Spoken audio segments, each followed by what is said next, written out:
indicadores demográficos. Hemos dicho que la demografía necesita expresar en un dato, como estamos vinculados a la estadística, resumir los datos en un indicador. Entonces, ¿qué son los indicadores? Un indicador es un dato o información que sirve para conocer o valorar las características y la intensidad de un hecho o para determinar una evolución futura. Si hablamos de crecimiento económico, ¿cómo a través de un indicador expresamos ese crecimiento económico? Por la intensidad. Por la intensidad. No, por un dato. Un dato, sí, un dato. El PIB. Los actuales candidatos a la presidencia, ¿de qué hablan? Del PIB, del Producto Interno Bruto. ¿No? El índice de crecimiento. Estamos en decrecimiento, yendo de la inflación a la deflación. Esos son indicadores económicos. Y en demografía existen también indicadores de mortalidad, de natalidad, de fertilidad, etc. Eso es lo que queremos ver. Por eso que estamos aquí definiendo primero qué es un indicador, y los indicadores demográficos expresan o representan aspectos de desarrollo, comportamiento, dimensiones, ubicación y evolución de la población. Eso es lo que vamos a ver a través de algunos indicadores, pero no nos vamos a plantar en estudiar demografía pura. Estamos llevando demografía porque tienen implicaciones en la salud y en la enfermedad de las personas, porque estamos en el área de la salud. Por lo tanto, vamos a ver solamente algunos indicadores que tengan esta connotación. ¿Cómo se expresan algunos indicadores demográficos? Algunos en números absolutos, algunos en razones, en proporciones, en tasas e índices. Me quedo tranquilo porque de números absolutos ya conocemos, ya hemos llevado en la estadística. ¿Qué los hemos llamado nosotros? Frecuencias absolutas, que era un número, era contar, ¿verdad? Entonces ya sabemos esto. Razones es la vinculación entre dos observaciones de características distintas o similares, ¿no es cierto? Pero distintos. Eso vamos a ver ahorita. Esto lo hemos llevado por ahí.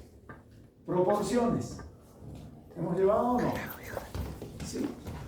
Eran nuestras frecuencias relativas. ¿Se acuerdan? Y una proporción es la relación de una parte respecto al total, y esto es menor a 1. Pero si lo multiplico por 100, se vuelve porcentaje. ¿Correcto? Entonces también ya conocemos proporciones. ¿Qué nos faltaría?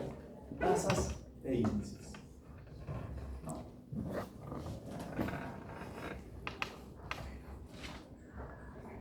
Ahora, para conocer los números absolutos, o sea, las formas de expresión de los indicadores en números absolutos, por ejemplo, tenemos,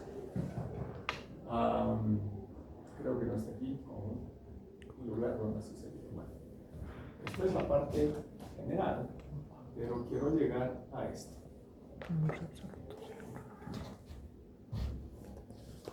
Una frecuencia absoluta es la expresión numérica de contar los eventos. Aquí, ¿qué vamos a hacer en demografía? Vamos a contar personas. Por ejemplo, número de habitantes en un país y año determinado. Lo que quiero que le presten atención aquí es a este punto clave.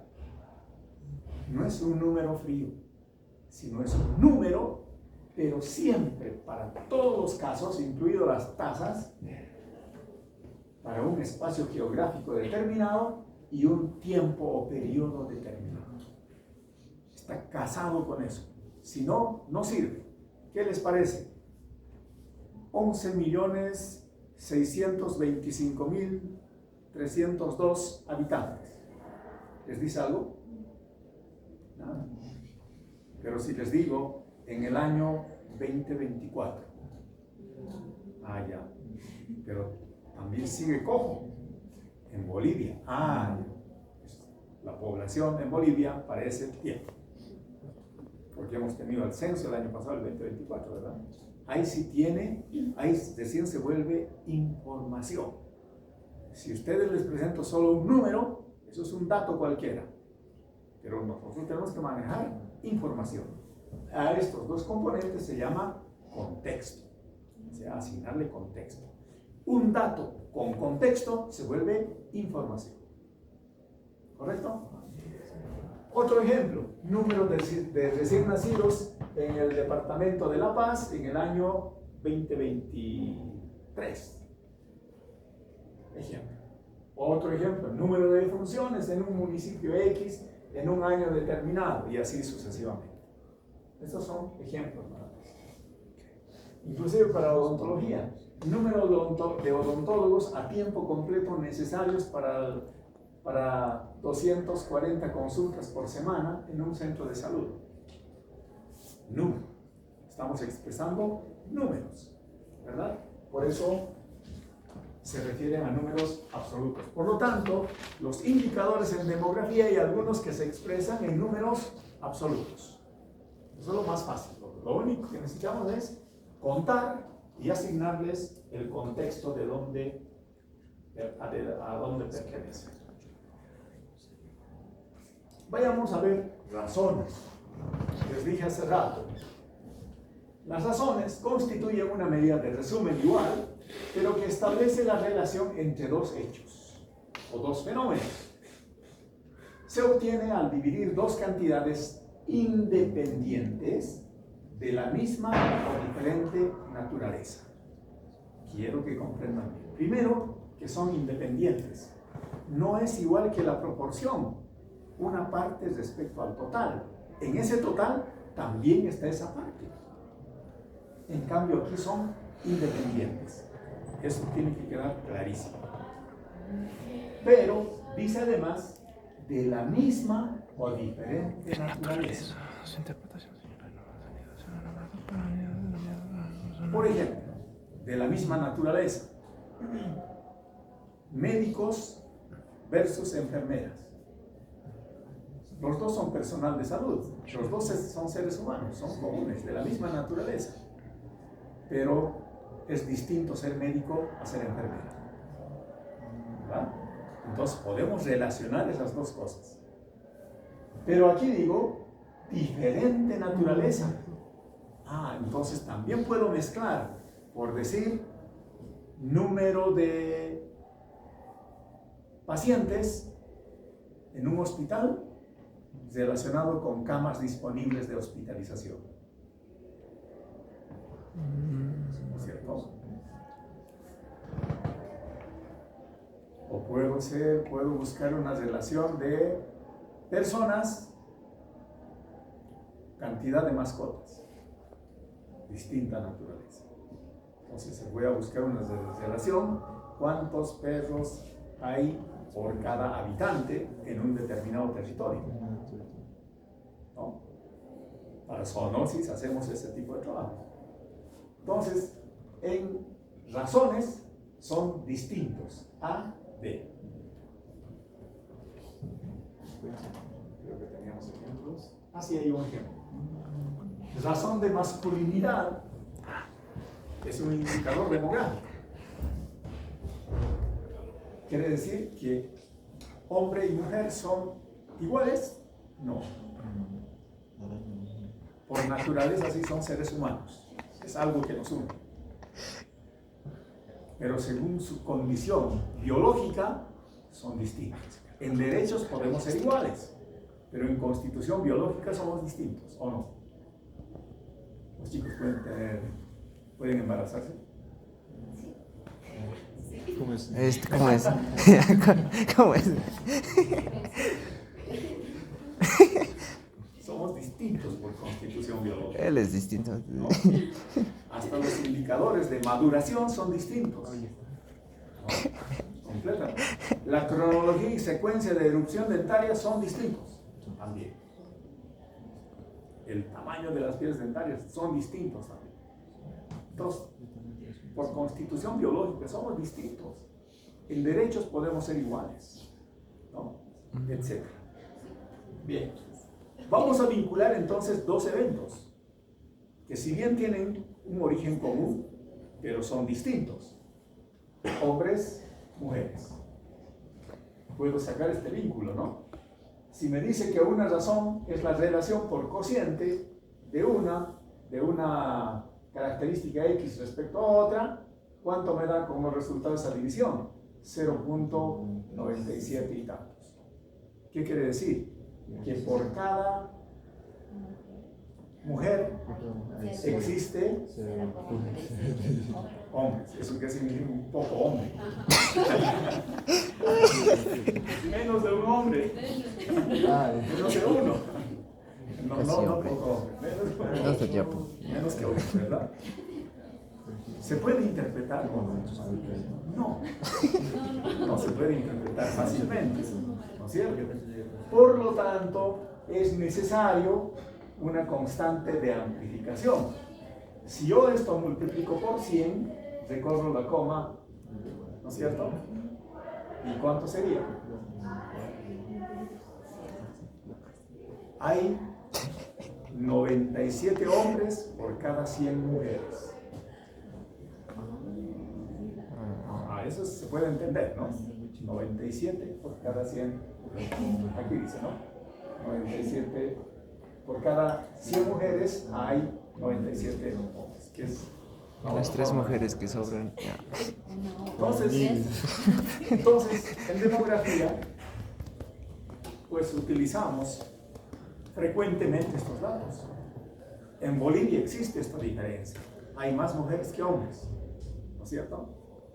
Pero a veces los hombres son tan arrogantes que dicen no, o sea, por cada uno tenemos, nos toca 2 mujeres, o sea, podemos servir sin problemas, ¿no? Pero no, la diferencia no es grande, ¿no? No es.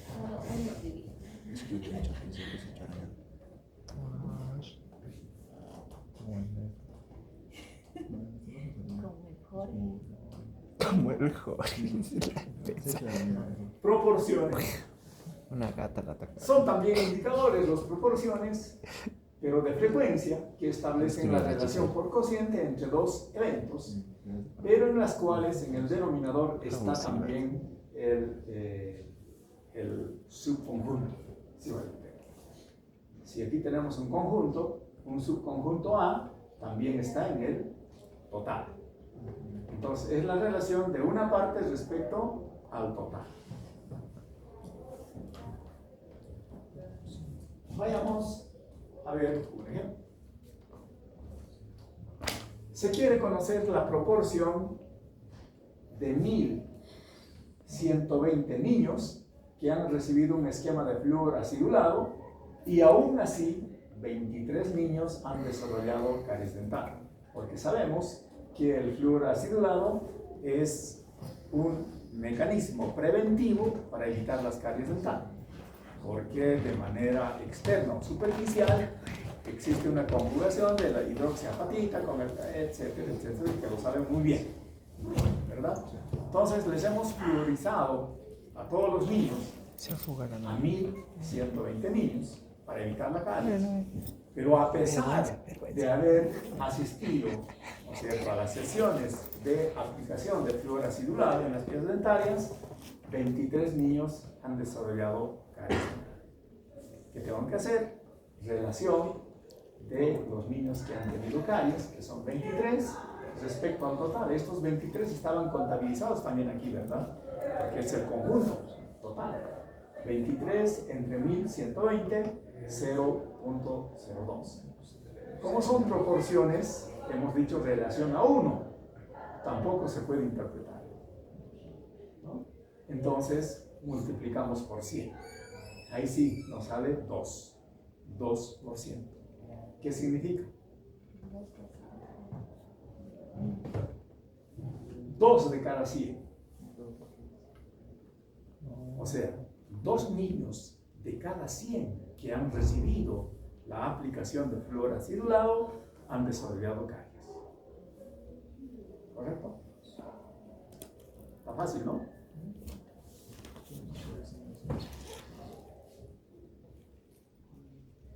Tasas. Por si acaso, en todas, ¿no es cierto? A pesar que no está aquí en el ejemplo concreto, tiene que tener el contexto. Nunca podemos. Esto tendría que decir en qué escuela, o en qué colegio, o en qué agrupación. Y qué año. Tiempo, lugar. Por eso las variables esenciales de la salud pública o específicamente de la epidemiología son tres. Variable persona, tiempo, lugar. Persona, ¿en quiénes? Tiempo, ¿cuándo? Lugar, ¿dónde? Eso tienen que grabarse siempre. En demografía no puede estar separado para nada esas tres cosas.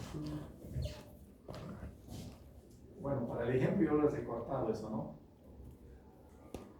Tasas. Igual. Son mediciones de frecuencia que aplicadas a los fenómenos de salud y enfermedad miden el riesgo de ocurrencia de un hecho en salud o fenómeno demográfico en una determinada población, que se origina en un determinado lugar y tiempo. Fíjense, ¿no? Lugar y tiempo. Siempre. Entonces, una tasa básicamente se expresa en la siguiente fórmula. Número de eventos ocurridos, y en el denominador vamos a colocar la población expuesta al riesgo. Y siempre, para ver las dificultades anteriores que hemos tenido la obligación de multiplicar por 100, etcétera, por 1000, en este caso ya por regla se aplica la multiplicación por una constante k o un múltiplo de 10. ¿Hasta cuándo? O sea, ¿cómo voy a saber que esto sea 100? ¿O 1000? ¿O 10.000? ¿O 100.000? Si es frecuente o no. Hasta que tenga un número entero. Para que no me salga 0.0 tantos o 0.3.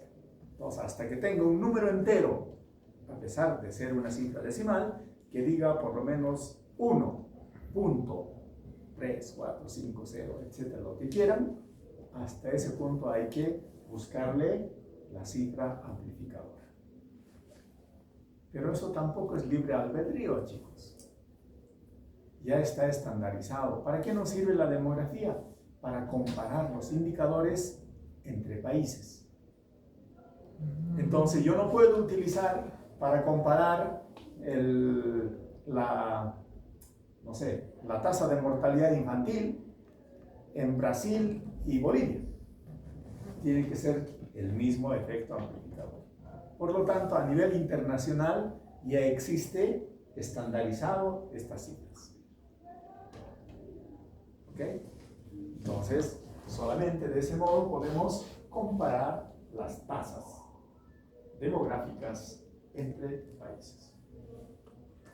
Un ejemplo cualquiera. Existen muchos tipos de tasas, pero yo he sacado al azar un ejemplo para este ejemplo. Vamos a buscar la tasa de mortalidad específica. Entonces, quiere decir que existen tasas generales, tasas específicas. Y en este caso vamos a utilizar una tasa específica, llamada tasa de mortalidad específica, para nuestro ejemplo cáncer oral en Bolivia para el año X, un año cualquiera. Tasa de mortalidad específica de cáncer oral, que vamos a colocar en el numerador, número de muertes por cáncer oral, se supone en Bolivia para el año X, y en el denominador vamos a colocar la población estimada para medio año de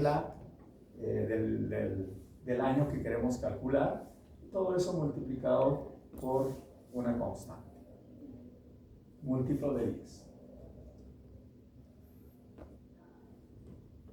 Entonces, sustituyendo datos, supongamos que la tasa de mortalidad específica que queremos calcular en ese año X, ¿no es cierto?, han ocurrido 459 muertes por cáncer oral. ¿Qué tengo que colocar en el denominador? La población. Total de ese mismo año donde han ocurrido estas muertes, pero calculada o estimada a medio año. ¿Qué quiere decir? Finales de junio e inicios de julio. Porque las edades cambian permanentemente, ¿no? Hay prácticamente una curva en la que el crecimiento poblacional es permanente, aunque no sea una constante, digamos, ¿no? Pero existe una inclinación. De ahí es que se sacan las estimaciones poblacionales. Para esto necesitamos avanzar a otro tema, que son las estimaciones poblacionales. Por lo tanto, vamos a aplicar la fórmula más básica para estimar poblaciones. Existen todo tipo de fórmulas para estimar poblaciones. Por lo tanto, por el censo que tenemos el año pasado y lo que hemos tenido hace 10 años atrás y así sucesivamente, con esos datos podemos calcular de aquí para 10 años o para 20 años cuánto va a ser la población. Pero hemos tenido sorpresas con el censo del año pasado. Pues no Se esperaba que íbamos a superar los 12 millones de habitantes, pero el censo del 2024 nos ha dado 11 millones y pico. ¿Quiénes se han enojado? Los Campas. Porque, claro, porque ellos pensaban hacer más. ¿Con qué fines? Económicos y demográficos, políticos. ¿Por qué? Porque si tiene mayor población, quiere decir que tiene derecho también a tener mayor asistencia económica. Pero al mismo tiempo les da posibilidades políticas. Claro, de acuerdo a la cantidad de población, podían tener un senador más o tantos diputados más. Ese era el fin. Por eso han pedido el censo, que se haga rápido, porque sabían, mediante las estimaciones poblacionales, que ellos iban a crecer mucho más. Y se han enojado porque no ha salido tanto así. Evidentemente ha ganado ahora con estas, pero no como querían, ¿no? ¿Ustedes justifican su rabia o no? ¿Se han enojado con razón o sin razón? Sí y no. ¿No? Porque cuando una población crece, ¿qué demanda ese crecimiento? Pues tenemos que darles hospitales, tenemos que darles escuelas, tenemos que darles, ¿qué les digo? Servicios básicos. Necesitamos instalar más agua, necesitamos alcantarillado. Es toda una demanda, pues. Entonces, cada vez que migra la gente a Santa Cruz, les genera problemas, ¿no? Entonces necesitan más recursos. Hasta ahí es legítimo, ¿verdad?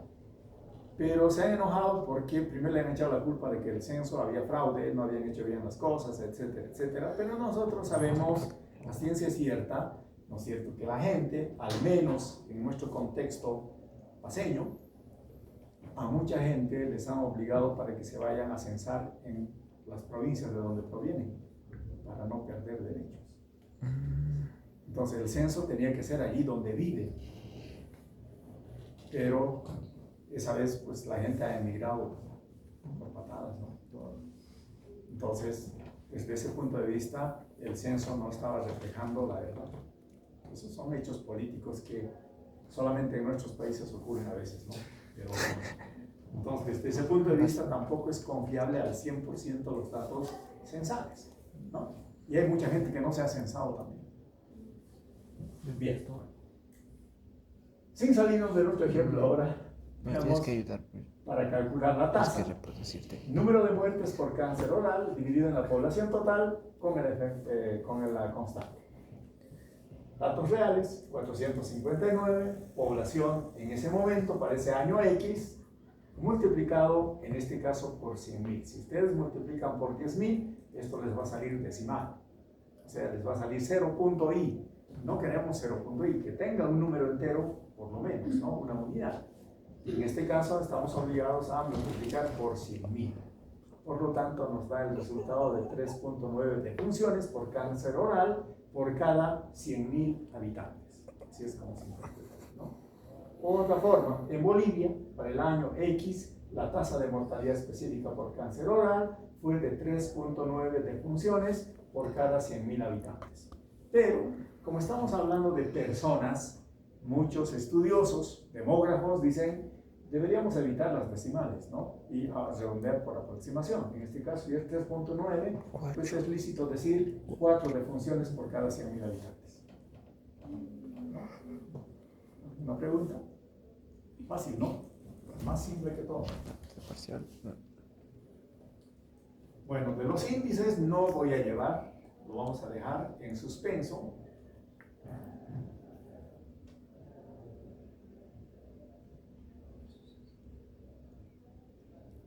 Sí. Vamos a evitar la fatiga.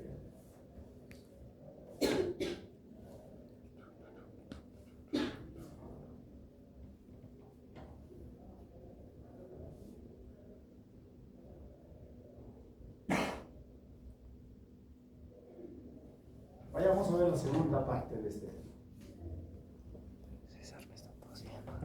¿Cuáles son de los tantos indicadores que existen demográficos? Vamos a seleccionar algunos que tienen que ver con la salud de las personas, porque estamos en el área de la salud. Porque hay indicadores que probablemente de analfabetismo, etcétera, si bien indirectamente están vinculados, ¿no es cierto?, pero vamos a ser un poco más específicos y de tal forma hemos seleccionado algunos temas para ver la fecundidad, la mortalidad, migraciones y morbilidad como elementos básicos. Pero dentro de ellas además vamos a ver solo unas cuantas. Los indicadores de fecundidad tienen que ver con nuevos seres, nuevos habitantes. Algunos conceptos para diferenciarlos. La tasa de fertilidad, tasas de fecundidad, tasas de natalidad. ¿Qué es la fertilidad? Es la capacidad potencial de tener hijos.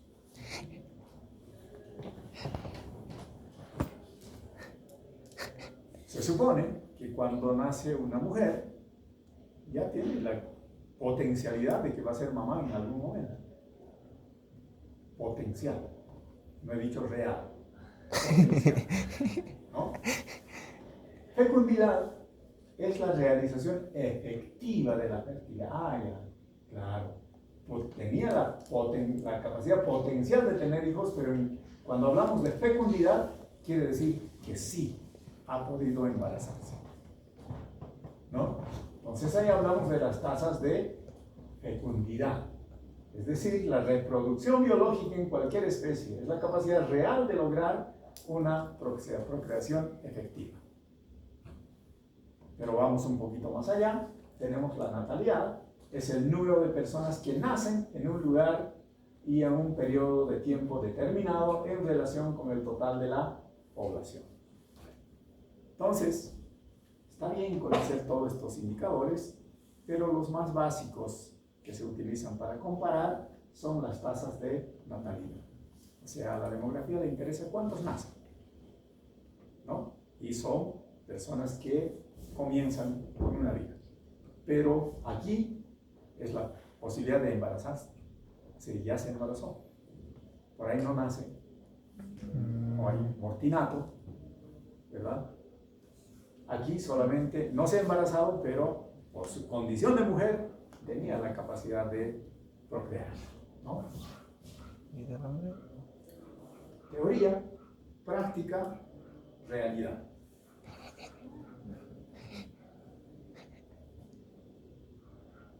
Ya, eso lo obviaremos, ¿ya? No vamos a hacer ejercicio de tasa de fecundidad, pero sí la natalidad. Y unita vamos a ver. Una tacita. ¿Ya? No es que las otras. Qué bacana, ¿no? La tasa de natalidad se divide en 3 otras tasas. Lamentablemente no la veo en esta presentación. Veamos esta de manera general.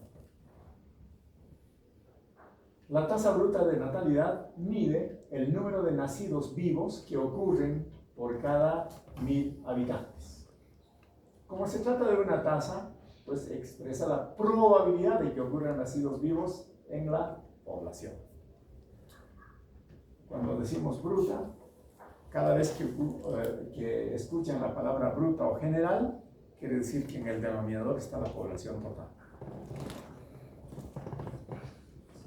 ¿Cómo se calcula? Es una relación por cociente, donde en el numerador vamos a colocar el número de nacidos vivos y en el denominador vamos a colocar la población total.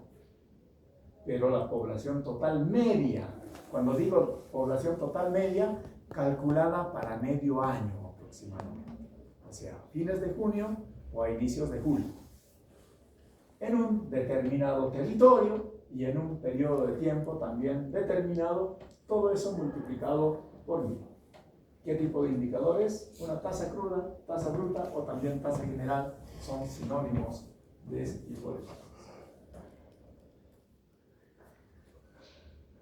Entonces, para el examen, yo les voy a poner poblaciones.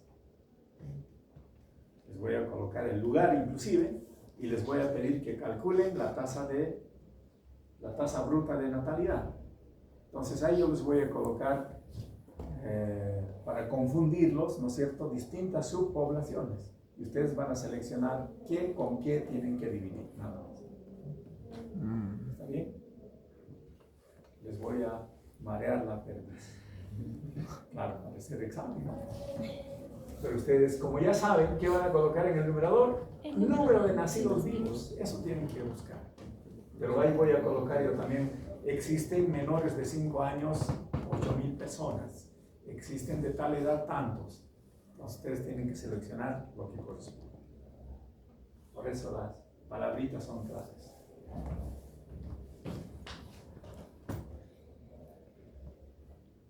Bueno, hemos hablado de natalidad, de nacimientos, ahora vamos a hablar de muertes. Lamentablemente, como dije anteriormente, tenemos una fecha de caducidad. Si vamos a vivir 70 años promedio, ¿no? 70 años, ustedes deben estar por los 20 años. ¿Un poquito más? Ya saben cuánto tiempo han vivido, ¿no? Y cuánto nos resta. Cada cumpleaños es un mal recordatorio. Claro, porque vamos a ir al ocaso. Y estamos hablando como fecha o tiempo o año límite, 70 promedio. Pero ustedes tienen que quitarles, restarle ahí las complicaciones de la senectud, de la mayoría de edad. Si ya no puede uno valerse por sí mismo, está vivo, sí, pero la calidad de vida ya no es la misma. Ya no puede desplazarse, no puede jugar fútbol ya como jugaba antes, no puede hacer muchas cosas, ¿no? La alimentación tiene que ser de otra manera, hay enfermedades de base que se quedan ya. Entonces, para vivir plenamente, pues tienen que establecer un rango de edad y explotar en ese ámbito de vida lo máximo que puedan. Así es que, chicos, sean felices, hagan lo que quieran, lo hagan bien.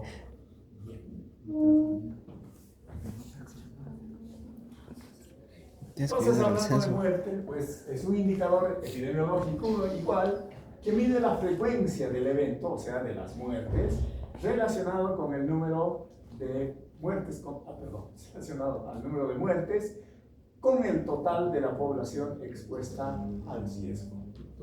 Claro, todas las personas somos expuestas al riesgo, ¿no?, de morir. No hay inmortales. De ahí tenemos una tasa bruta de mortalidad, o tasa general, o tasa cruda, como dije anteriormente. Expresa esta tasa la relación del número de muertes o defunciones acontecidas por cada 1000 habitantes. Como se trata de una tasa, expresa pues el riesgo de morir de la población. En este caso, en el denominador, como dije anteriormente, vamos a colocar el número total de defunciones en la población media. Cuando decimos media no se refiere a un promedio, sino se refiere a la población media estimada a media gestión. En el numerador, ¿qué vamos a colocar? El número total de defunciones reales, o sea, el número de personas que han fallecido en ese periodo y en ese territorio determinado.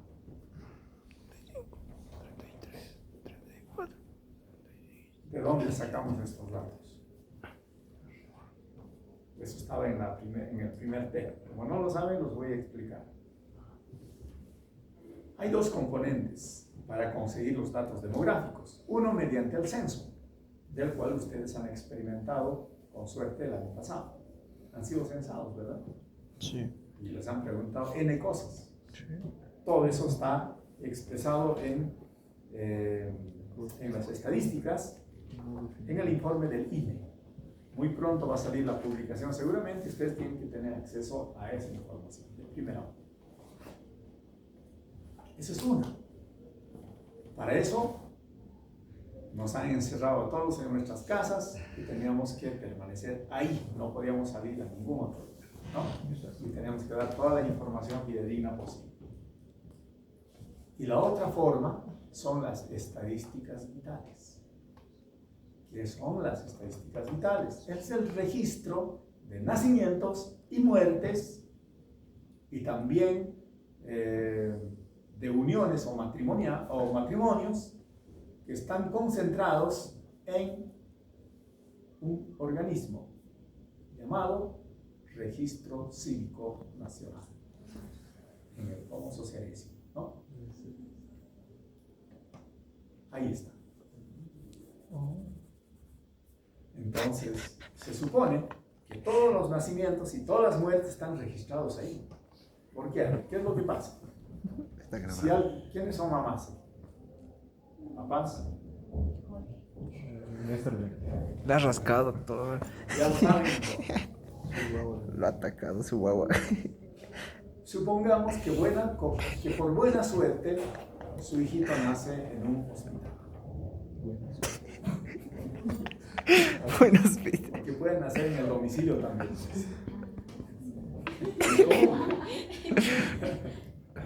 Ya. Nace en un hospital. Es obligatorio el llenado del formulario nacido vivo. El médico lo que llena es el formulario de nacido vivo, no da el certificado de nacimiento. Se llama formulario de nacido vivo. Con ese documento, el papá tiene un tiempo específico para ir a registrarlo, para sacar el certificado de nacimiento. El certificado de nacimiento se saca en el registro civil. Ahí se saca, ¿no? Y una vez que sacan ahí, el certificado de nacimiento les acredita para sacar el carnet de identidad, lo que quieran. Les van a pedir para todo, para entrar a la escuela, para entrar a la universidad, para graduarse, para hacer posgrado, para todo piden el certificado de nacimiento. Pero no se saquen hartos, si bien necesitan muchos, pero a veces cambian de formato y les piden certificado de nacimiento actualizado. Entonces es un gasto de plata a veces sacar de un formato X, pues sabiendo que les van a poner algún requisito posterior, ¿no? Entonces ahí se sabe cuántos nacen en Bolivia y eso está actualizado permanentemente. Ustedes pueden sacar un informe para saber cuántos han nacido hasta la fecha, desde tal fecha hasta tal fecha. Listo. Así es que no hay dónde perderse. Si un niño no tiene un certificado, prácticamente no es ciudadano. Lamentablemente, claro. No tiene el documento que acredite. Puede ser un niño que lo han traído de otro lugar, etcétera, etcétera, ¿no? Entonces, con fines legales son de uso obligatorio. Y el padre que quiere esconder a su hijo va a tener sanciones penales. Así que no se hagan a lo Tienes que registrarlo. Las muertes, lo propio. ¿Qué ocurre cuando un familiar, una persona fallece? Lo usual es que vaya a cremación, o sea, inhumado, como corresponde. Pero para la inhumación tiene que necesariamente tener el certificado de defunción. Sin ese requisito usted no puede inhumar a alguien, salvo que clandestinamente haga su entierro, que también era muy frecuente antes. Pero para que el registro civil lo registre como muerte, para que le otorgue el certificado de defunción, tiene que tener igual el formulario de defunción, que se logra en el hospital cuando se trata de muerte natural. Y cuando es por muerte violenta, tiene que pasar previamente por la autopsia médico-legal y recién sacar el certificado. Entonces son condiciones básicas. ¿El odontólogo puede dar un certificado de defunción o no? ¿Puede dar un certificado de nacido vivo o puede llenar el formulario de nacido vivo? Sí. Y ustedes tienen que... Estaba usando ese poder para el mal. ¿Saben por qué? En lugares, pero esas son las condiciones, donde no exista médico. Puede hacerlo el personal de salud, en este caso si es el odontólogo, si no puede solamente, si no está obligado a hacerlo. Y si no hay odontólogo, siempre va a haber una enfermera, y si no hay enfermera, un auxiliar de enfermería, un técnico. Antes habían los sanitarios, personal técnico, ¿no? que hacía ese trabajo. Y ellos estaban certificados de defunción o de nacimiento también, ¿no? O sea, los formularios me refiero. Entonces, pero tienen que ver esa condición. ¿Puede atender un parto un odontólogo? Sí. Está bien, bueno, depende. Sí, señor, depende. Si no hay un médico o personal de salud para asistir, ¿no es cierto?, en este servicio, el odontólogo no solamente puede, sino debe, por ley. Porque si no lo hace, sería también sujeto a ser imputado por falta de auxilio, ¿no? Si tenemos un accidentado aquí, ¿no es cierto?, ustedes pueden hacer las maniobras del RCP, de resucitación, ¿o no? Sí, tenemos la obligación de hacerlo. Entonces, esas son las connotaciones. Con eso vamos a ver un poquito en legal, ¿ya? Pero por ahora estamos hablando de demografía. Entonces, eso es lo que ocurre. Ahí es donde se concentran las estadísticas vitales. Y también los matrimonios, ¿no? Es importante los indicadores demográficos de nupcialidad. Antes tradicionalmente se casaban. ¿Cuál es más importante, el matrimonio por lo civil o religioso? Civil. Civil, es el único documento legal válido. El religioso no tiene implicación, es más de carácter espiritual, etcétera, ¿no? Religioso, como su nombre lo indica. Pueden casarse a puerta cerrada. Clandestino. Y si no se casan, ¿qué pasa? Pueden convivir, ¿no? ¿Y qué pasa si en esa convivencia logran bienes materiales? Y luego deciden separarse. Pero no estaban casados. Hay que casarse. ¿Cómo se actúa legalmente? ¿Pueden escaparse? No. La ley también prevé. Se da el matrimonio de hecho. Simplemente hay que demostrarlo. Antes igual, el papá quería negarse, ¿no es cierto?, ser el padre. Basta que lo registren. Basta que lo registren. Se han cambiado y por eso se da el matrimonio de hecho también. Si se demuestra objetivamente de que había una convivencia de un periodo de tiempo mínimo X, se da matrimonio de hecho. Por lo tanto, surten los efectos legales como si fueran casados. O sea, existen derechos. Así es que no se hagan y digan, no me voy a casar y no. O sea, hay derechos. ¿no?, que se generan en ese tiempo. Bueno, para esas cosas sirven estos datos de carácter demográfico.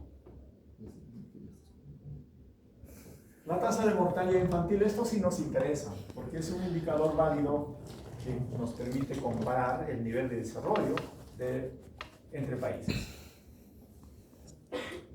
¿Qué nos dice? Expresa esta tasa el riesgo de morir de los nacidos vivos, pero antes de cumplir el añito de vida, ¿no?, en un territorio y periodo de tiempo determinado. ¿Cómo se calcula? En el numerador vamos a colocar el número de muertes de niños menores de 1 año y en el denominador vamos a colocar el número de nacidos vivos para ese periodo de tiempo y lugar determinado. Y todo eso multiplicado por 1000.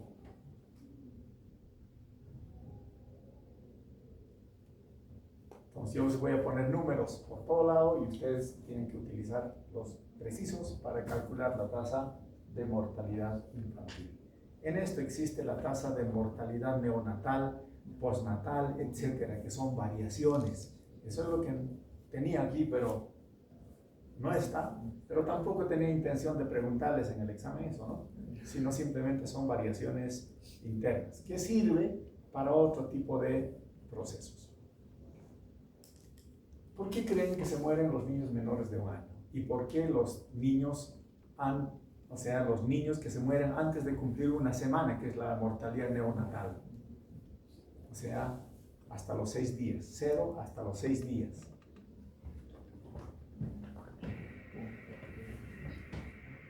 Eso tiene implicaciones en salud.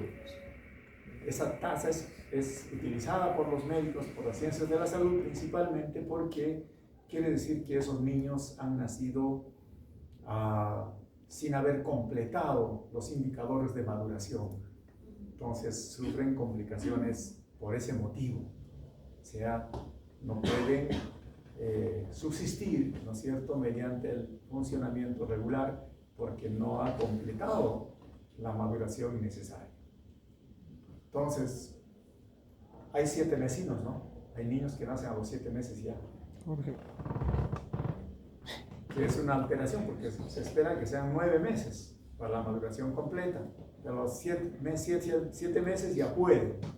Algunos sobreviven sin mayor asistencia tecnológica, otros necesitan una incubadora. En el área rural no hay incubadora.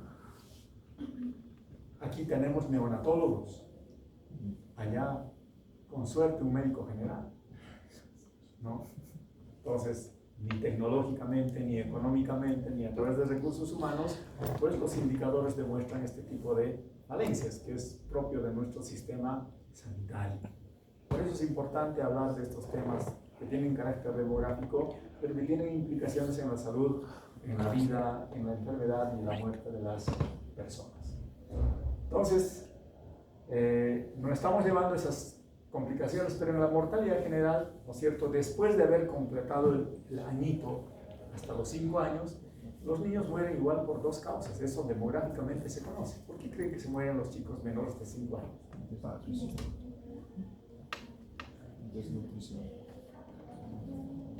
La desnutrición es un factor predisponente, pero nadie se muere por desnutrición, excepto en África, que es extremo, ¿no? Enfermedades infectocontagiosas, epidemiológicamente están definidas. Las enfermedades más predominantes, ¿cuáles son? EDAS e IRAS. Enfermedades diarreicas agudas e infecciones respiratorias agudas. Dos causas que son prevenibles completamente, pero así mueren nuestros niños. Son típicos de los países pobres. Por eso, en esa parte que lamentablemente no hemos llevado con ustedes, están las pirámides de población. En un gráfico se sabe por qué mueren rápidamente los chicos. En los países en desarrollo nacen pocos y se mantienen porque no mueren. ¿Y por qué su pancita se infla? Porque hay muchos migrantes. Porque ya no tienen población económicamente activa. Por lo tanto, son poblaciones envejecidas. Hay gente mayor, ya se han jubilado, ya no trabajan, pero requieren de recursos para subsistir. Entonces, los que mantienen a esa población es la población económicamente activa. Pero como nacen poquitos, ¿de dónde sacamos personas jóvenes? Pues migraciones. Por eso los países han abierto las puertas para los migrantes, pero que se dedican a trabajar y no a delinquir, que es la otra contraparte. En otros países, por esas causas, hasta les pagan, ¿no es cierto? Les dan bonos, les dan muchas facilidades al que tenga un hijo, porque nadie quiere tener un hijo. Voluntario. ¿Cuántos quieren tener hijos aquí? Ya tiene este. ¿Cuántos? Los 3, doctor. Oh. Resistirá. ¿Quién más? Equipo de futsal. De futsal. De fútbol, quiere Jorge. Suplentes más útiles. ¿Pero una sola mamá? ¿O? A vos también. La rosca ahorita, la otra más grande. Bueno, es interesante la demografía. Ah, estaba aquí. Las variaciones, la mortalidad neonatal precoz, la neonatal tardía y la postneonatal 28 a 11 meses. Todos son lo mismo porque en el denominador todos mantienen nacidos vivos. Y lo único que cambia es el numerador, muertes entre 0 y 6 días. Aquí muertes entre 7 a 27 días y aquí muertes de entre los 28 hasta los 11 meses. Si fuera un año, ya sería mortalidad infantil, ¿no? ¿Correcto? Estas son variantes nada más.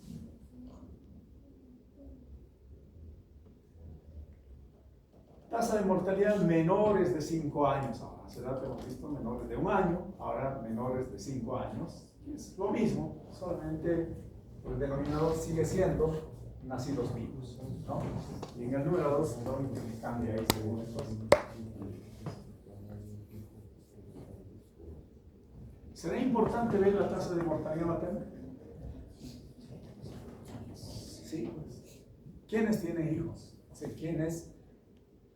Hemos hablado de la tasa de fertilidad, hemos hablado de la tasa de fecundidad y la tasa de natalidad. ¿Verdad? Para hacer estos cálculos, pues hay una población específica. ¿Cuál es la edad en que una mujer está en condiciones de procrear? ¿Hasta antes de los 30? ¿Perdón? ¿Hasta antes de los 30 años? No, está entre los 15 hasta los 45 años. Y con algunas variaciones en países, ¿no? Hasta en regiones. Entre el altiplano y el oriente, por ejemplo, hay una variación, ¿no? Pero hay indicadores típicos que ya establecen un rango de edad determinado. Es una población joven, pues. No es ni niños, no son dependientes, ni tampoco son dependientes mayores. Es la población económicamente activa de ellos. Por lo tanto, para un país es significativo, trágico, que una mamá joven en edad de procrear pueda morir. En este caso, morir, pero por causas de maternidad. Y las causas de maternidad van desde el embarazo hasta el puerperio, 42 días después del parto, por complicaciones puerperales.